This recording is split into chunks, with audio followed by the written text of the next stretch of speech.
Kemudian kita bisa mengamati juga, misalnya pada inspeksi nanti untuk melihat kondisi kulitnya pasien, apakah ada ruam, apakah ada nampak ada lesi, apakah ada ekterik, apakah nampak pucat gitu ya. Kemudian pada saat kita melakukan pemeriksaan pernapasan itu juga digunakan inspeksi.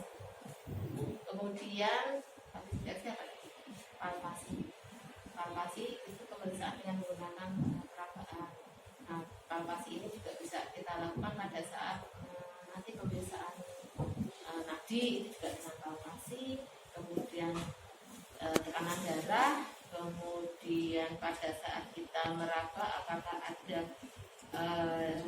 jaringan abnormal atau benjolan abnormal pada bagian hubungan yang akan kita periksa. Kemudian untuk melihat apakah ada jaringan atau tidak juga. Setelah itu kita akan periksa dengan perkusi. Perkusi nanti kita akan menggunakan jari kita ketupkan dengan jari kanan kita. Nah, ini biasanya kita lakukan untuk memeriksa kondisi paru-paru. Apakah kondisi paru-parunya dalam kondisi baik atau tidak. Kemudian perkusi ini juga untuk membedakan batas organ satu dengan yang lainnya juga bisa menggunakan perkusi. Kemudian auskultasi itu adalah pemeriksaan dengan mendengarkan. Itu juga akan kita lakukan nanti pada pemeriksaan untuk mendengarkan tekanan darah, pemeriksaan tekanan darah, ataupun misalnya nanti apabila dapatkan adanya rosi pada paru, itu juga kita bisa pakai auskultasi. Atau misalnya ada gangguan pariwisata pada usus, kita juga bisa menggunakan auskultasi. Jadi nanti kita pakainya sampai sini. Ada yang ditanyakan? Oke. Untuk pemeriksaannya ya pasti sudah punya ya. Kita cek di rumah sudah punya kan? Sudah. Sudah bisa memakai? Sudah, Bu.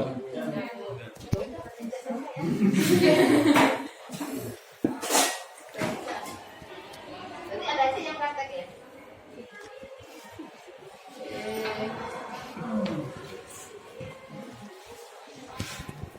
Nah, untuk periksa vitalsen itu ada tekanan darah, suhu, nadi, pernapasan. Nah, untuk pemeriksaan suhu sebetulnya kita pemeriksaannya tergantung sama jenis alatnya. Kalau periksanya itu termometer digital berarti ini Amsila, ya kan? Tapi nanti ada juga, kalau sekarang kebanyakan kan pakainya termogan, ya.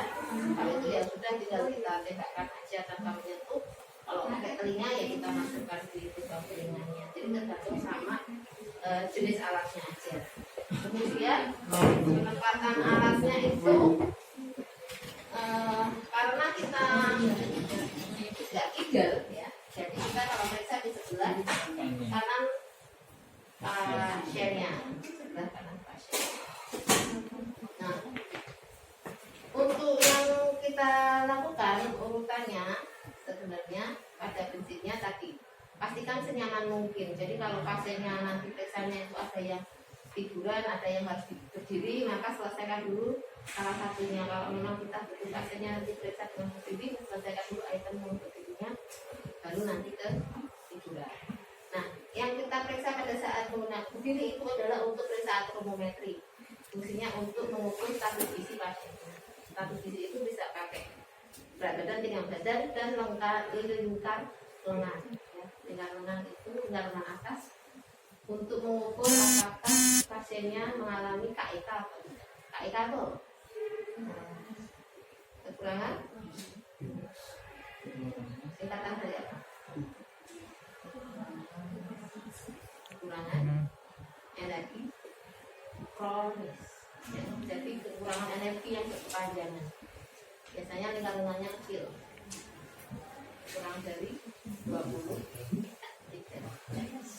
Idealnya pakai vitamin ya, vitamin itu. Nah, ini biasanya kita lakukan pemeriksaan pada anak-anak dan ibu, terutama ibu hamil dan ibu menyusui.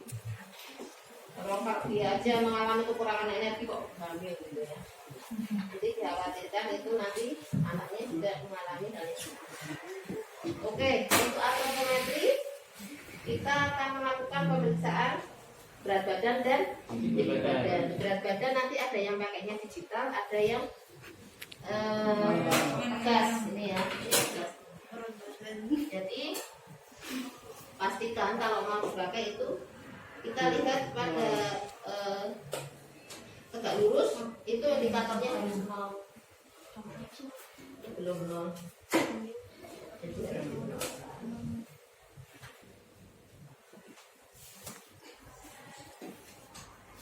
Kalau yang digital, kalau belum 0 gimana tuh? Ya, berarti harus dikalibrasi.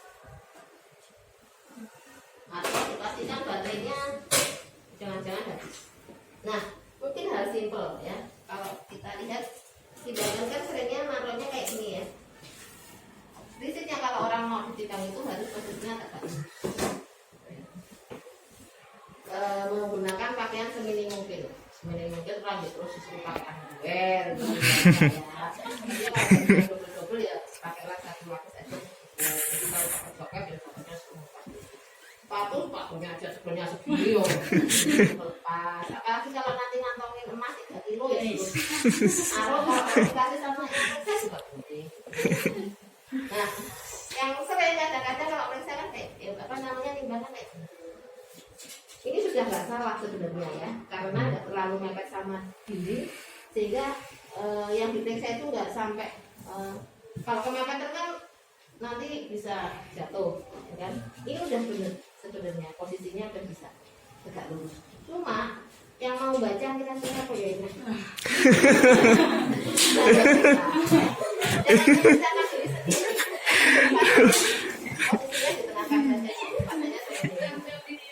Jadi kita bisa lihat hasilnya tegak lurus, kita yang melihat hasilnya berapa. Kalau yang digital sih enak ya, pasnya turun angkanya masih kelihatan. Tapi kalau adanya bekas ya kayak gitu makanya. Jadi kadernya diminta berdiri tegak lurus, kita yang melihat. Nah ya kelihatan aja lah ya, jangan repotin diri sendiri. Terus kalau mengukur tinggi badan tergantung sama alatnya juga. Ada yang alat pengukur tinggi badan itu udah input sama timbangannya. Jadi kan orang kalau lima kan cenderung sudah tegak lurus. Ya udah nanti tinggal dinaikkan, diukur. Selesai kita tinggal baca angka yang paling bawahnya berapa. Nah, kalau pakainya kita seperti ini, berarti kita harus pasangkan. Nah, masangnya pun harus diperhatikan. Jangan asal masang, gitu ya. Kalau kita lihat di sini ada garis merah, itu nanti yang jadi penanda untuk dibaca seberapa tingginya. Nah, ini masangnya harus dipastikan angkanya di kita itu yang di sini sampai dengan angka 0 dan dia angka 0-nya menyentuh di permukaan lantainya, ya. Baru nanti itu yang menjadi batas masangnya. Jangan sampai masangnya ya di sini karena gitu jadi kita nggak bisa pasang paku ya. Jadi misalnya nggak bisa ya. Pokoknya kira-kira seginilah ya. Kayak saya tentunya kalau dilihat di sini adalah 165 mungkin ora dulu itu 135 ya. Memang kalau penampakan sih kalau duduk kayaknya 175 kok ya. Nah, maka tidak akan dapat ukuran yang tepat sehingga harus dipasang dulu, ditarik, kemudian baru dipasang. Nah, nanti ukurnya nanti kita lihat di garis merahnya. Untuk ukurnya pun harus dipastikan, kayaknya ini simpel aja. Tapi kalau pasiennya nggak diminta untuk diposisikan dengan benar, kita tidak akan mendapatkan gambaran yang benar. Kalau itu kitanya nempel di dinding, berarti pasiennya disuruh minta untuk berdiri tegak menghadap kita. Baru kita ukur tinggi badannya. Jangan sampai pasiennya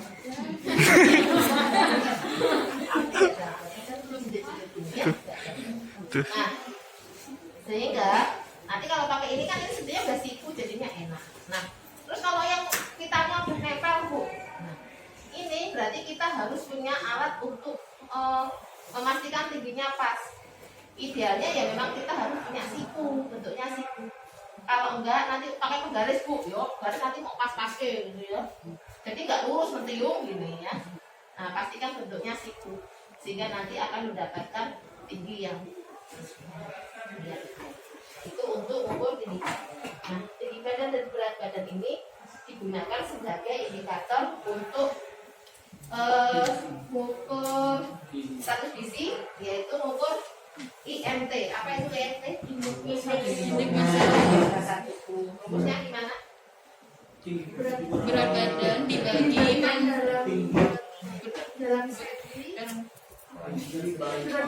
berat badan dalam kilo dibagi tinggi badan kuadrat dalam meter dalam meter kuadrat. Jadi berat badan dibagi tinggi badan dalam meter kuadrat. Jadi misalnya beratnya 60, tingginya 160, berarti 60 dibagi kali 1,5. Ya. Nanti indikatornya akan terus normal, gemuk sama obesitas. Kalau perempuan dikatakan terus, kalau IMT-nya berapa? di bawah 17. Kalau obesitas Di atas 25. 30. kalau laki-laki Laki-laki ya, nanti dicari ya. Kalau obesnya laki-laki ya. Kalau perempuan di atas